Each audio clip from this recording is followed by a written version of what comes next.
नमस्ते। 2 अप्रैल 2026 से लेकर 11 मई 2026 तक मंगल गोचर करने वाले हैं मीन राशि में, जहां पर पहले से ही सूर्य और शनि बैठे हुए हैं। सूर्य अग्नि तत्व के कारक होते हैं, मंगल अग्नि तत्व के कारक होते हैं। साथ ही शनि और मंगल के साथ आने से विस्फोटक योग का निर्माण होता है। वहीं मीन राशि जल तत्व की राशि होती है, हमारी भावनाओं की कारक होती है, काल चक्र की आखिरी राशि होती है। यानी इस गोचर के दौरान जल तत्व में और जल तत्व के द्वारा घमासान होने वाला है। जिस समय पर मंगल मीन राशि में प्रवेश करेंगे, उस समय की नवांश कुंडली के हिसाब से मंगल कर्क राशि में होंगे, जो कि जल तत्व की राशि है, और कर्क राशि में मंगल नीच के भी हो जाते हैं।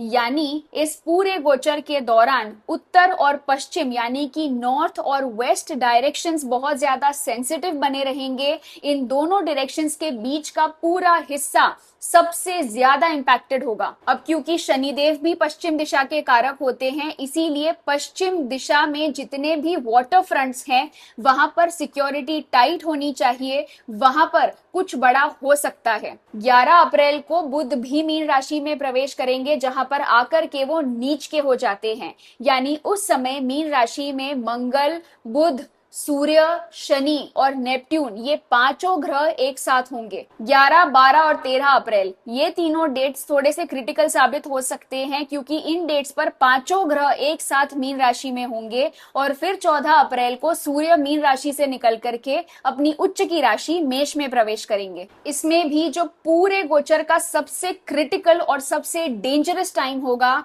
वो है 19 और 20 अप्रैल। इन दोनों डेट्स को याद कर लीजिएगा, क्योंकि इन दोनों डेट्स पर मंगल, शनि और बुध का एग्जैक्ट डिग्री वाइज कंजंक्शन होगा।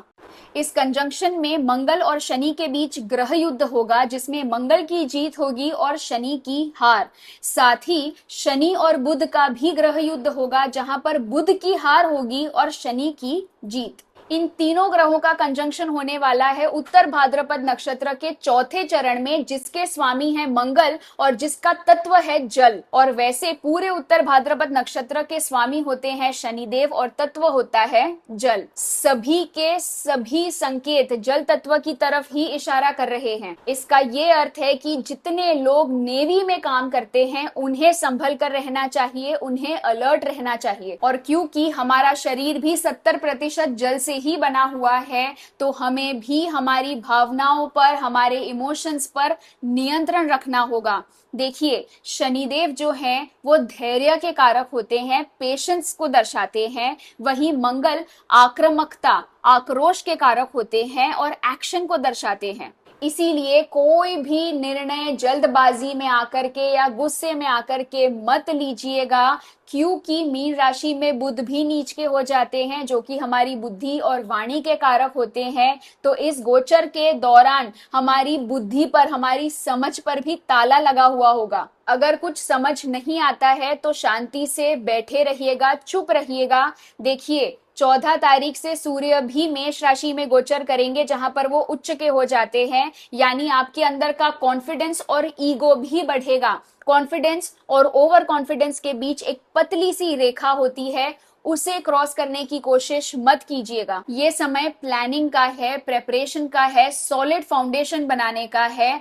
आप जो अभी मेहनत कर रहे हैं, उसके फल आपको अवश्य प्राप्त होंगे। आपको इम्प्लीमेंटेशन का, एक्शन का अवसर मिलेगा ही मिलेगा, जब मंगल अपनी खुद की राशि मेष में गोचर करेंगे। इस गोचर के दौरान आपको शेयर मार्केट में भी अच्छा खासा उछाल देखने को मिल सकता है, लेकिन ये कंसिस्टेंट राइज नहीं होगा, छोटे मोटे करेक्शंस होते रहेंगे। मैंने आपको पहले कई सारी बार कहा है, इनफैक्ट पिछले साल से कह रही हूं कि आप जब भी पानी पीते हैं उसे उबाल करके पीजिएगा, क्योंकि पानी के कारण सेहत की समस्याएं हो सकती हैं। इस गोचर के दौरान कई लोगों को पीठ दर्द हो सकता है, किडनी की समस्या हो सकती है, हिप्स से जुड़ी हुई प्रॉब्लम्स हो सकती हैं।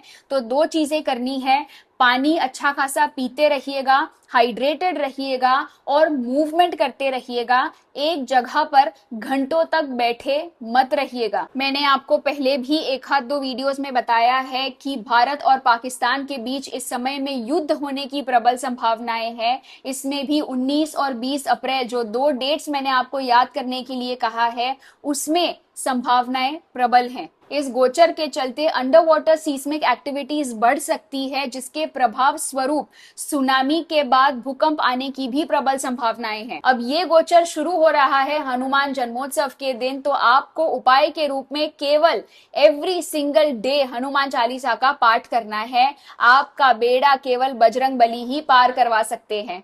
उम्मीद करती हूँ इस वीडियो द्वारा आपको अच्छी खासी जानकारी प्राप्त हुई होगी। मिलती हूँ आपसे अगले वीडियो में, तब तक अपना ख्याल रखिए और मुस्कुराते रहिए। बड़ों को आदर, छोटों को प्यार। वीडियो देखने के लिए बहुत बहुत आभार।